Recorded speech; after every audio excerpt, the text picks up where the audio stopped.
சந்தியா சானி சீரியலில் இப்போ ஒரு ஆட்டகாசமான எபிசோட் வந்திருக்கு. ஸ்கிப் நான் ஃபுல்லோடையும் கேளுங்க. அதுக்கு நான் இந்த வீடியோ பிடிச்சிருந்துச்சுன்னா லைக் மட்டும் பாருங்கள். ரொம்ப பிடிச்சிருந்துச்சுன்னா நம்ம சேனலுக்கு வந்து சப்ஸ்கிரைப் பண்ணி கண்டினியூஸாக ஆதரவு வந்துட்டாங்க. வீட்டில் வந்து பெரிய ஒரு சண்டை வந்து போயிட்டுருக்கு ரகுராமுக்கும் சாருமதி அப்பாவுக்கும். என்னங்க ஆசைப்பட்டபடி என் பொண்ணுக்கு வந்து சடங்கு செஞ்சு பார்க்கணும்னு நினச்சேன். எல்லாமே உங்கள் வீட்டில் தான் நடக்குது.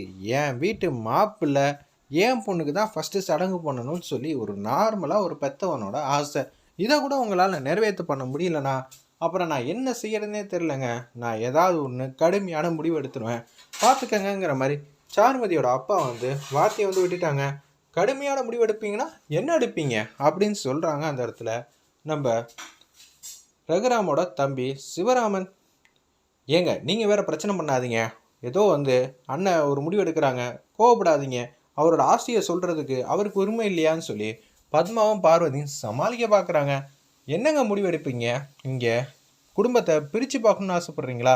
எங்கள் வீட்டில் இருக்கிற எல்லாருமே வந்து எங்கள் சொந்தம் தான். அது யாருங்க சொன்னது மாயா எங்கள் குடும்பம் இல்லைன்னு? அந்த இடத்துல வந்து சிவராமன் வந்து பேசுகிறாங்க. ஒன்றை வந்து ரகுராம் வந்து கடுப்பாயிட்டாங்க. நில்லுப்பா, இதை பேச வேணாம், தீர்க்க வேண்டிய நேரம் வந்துருச்சு. என்னமோ ஒரு கடுமையான முடிவு எடுப்பீங்களே, அது என்ன முடிவுன்னு தெரிஞ்சுக்கலாமா? மாயாவுக்கு தான் அவன் சடங்கு முதல்ல செய்வான். இந்த ரகுராமோட எண்ணத்தை மீறி இந்த வீட்டில் யார் எதுவும் செய்ய முடியாது. அப்படி மாயாவுக்கு தான் செஞ்சானா என்ன செஞ்சு கிழிப்பீங்க அப்படின்னு சொன்னேன். அவர் கோவப்பட்டு வார்த்தையை வந்து விட்டுட்டாங்க. நாங்கள் இந்த கல்யாணத்தை நிப்பாட்டுற தவிர வேற எண்ணமும் இல்லை செய்யணும் இல்லை. எப்படி இருந்தாலும் ரகுராம் வீட்டு கல்யாணத்தை நிப்பாட்டினா அவருக்கு தான் அசிங்கன்னு சொல்லிட்டு அந்த இடத்துல சொல்கிறாங்க. ஓ அப்படியா சீனு, நான் இப்போ சொல்கிறேன், இந்த வீட்டில் எல்லாருமே நம்ம பசங்க தான். அப்படி இருக்கும்போது மாயா ஏன் பொண்ணு, மாயாவுக்கு அசிங்கப்படுத்தி அவமானப்படுத்தி தான் இந்த கல்யாணம் நடக்கணும்னு நான் ஒன்றும் சொல்லலை, அவங்க சொல்லியிருக்காங்க. அப்படி இருக்கும்போது உங்கள் கௌரவ குறைச்சலுக்காக நான் வந்து என் பொண்ணை விட்டு கொடுக்கக்கூடாது சரிங்களா? சீனு மாயாவுக்கு தான் வந்து எல்லாமே செய்வான். நீங்களே சொல்லி முடிச்சிட்டீங்க. அதனால என் பொண்ணுக்காக உங்கள் வீட்டு பொண்ணெல்லாம் கௌரவ குறைச்சலாம் நடத்தலை.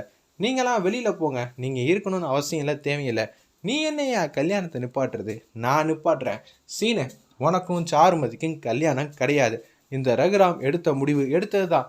சம்மந்தி அவர் ஏதோ கோவப்பட்டு பேசிட்டாங்க. முதல்ல சாருமதிக்கே வந்து எல்லாம் செய்யணும்னு ஆசைப்பட வேணாம், மாயாக்கே வந்து செய்யுங்கிற மாதிரி அந்த இடத்துல வந்து பேசி சமாளிக்கிறாங்க. சாருமதியோட அம்மா, அம்மா ஏதாவது பண்ணுமா, சீனுக்கு வந்து எனக்கும் கல்யாணம் நடக்கணுங்கிற மாதிரி தான் சாருமதி வந்து ஆசைப்படுறாங்க. பொண்ணு ஆசைப்பட்டுட்டா தயவு செஞ்சு, இவர் ஏதோ கோவப்பட்டு பேசிட்டாங்க, எங்க மன்னிப்பு கேளுங்க. ரகுராம் ஒரு வாட்டி முடிவு எடுத்தானா எடுத்தது தான், திருப்பியும் பேசுறதுக்கு ஒன்றுமே இல்லை. உன் பொண்ணு நல்ல பொண்ணுன்னு தான் நினச்சேன். ஆனால் சாருமதி எப்போ பார்த்தாலும் வந்து மாயா கூட சண்டை போட்டுகிட்டே இருக்கா. நீங்கள் சொல்லி புரிய வைக்க இடத்துல இருக்கிற சொன்னீங்கன்னா இப்போ சண்டைக்குன்னு வந்து நிற்கிறீங்க. கல்யாணத்துக்கு முன்னாடி இப்படியெல்லாம் சண்டை போட்டிங்கன்னா கல்யாணத்துக்கு அப்புறம் என் பொண்ணு என் வீட்லேயே இருக்கக்கூடாதுன்னு நீங்கள் கட்டளை இட்டாலும் இருப்பீங்க போல இருக்கே. இதெல்லாம் செட் ஆகாதுங்க. மாயா என் பொண்ணு, அவள் என் பொண்ணு தான். இதில் யாருக்கும் எந்த முடிவும் கிடையாது, மாற்று கருத்துக்கு இடமும் கிடையாது.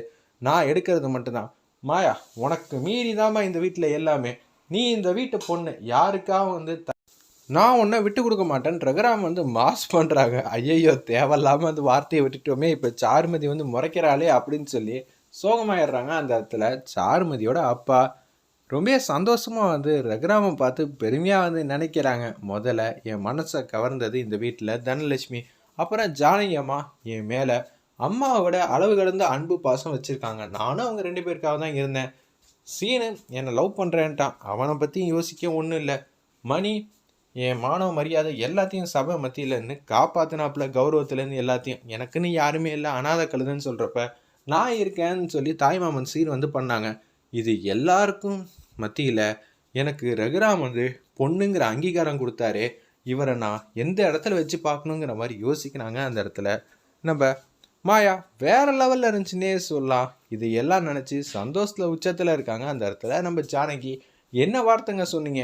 நம்ம பொண்ணை கூட்டிகிட்டு உள்ளே போமா, யாருக்காகவும் எதுக்காகவும் நம்ம பொண்ணு சின்ன கௌரவ குறைச்சல் கூட வரக்கூடாது. ரகுராம் சொன்னது தான், நானும் ஆரம்பத்துலேருந்து பார்த்துக்கிட்டு இருக்கேன் அப்படின்னு சொல்லி ரமணி பாட்டி வந்து கடுப்பாகி அந்த இடத்துல திட்டுறாங்க. சாருமதியோட ஃபேமிலி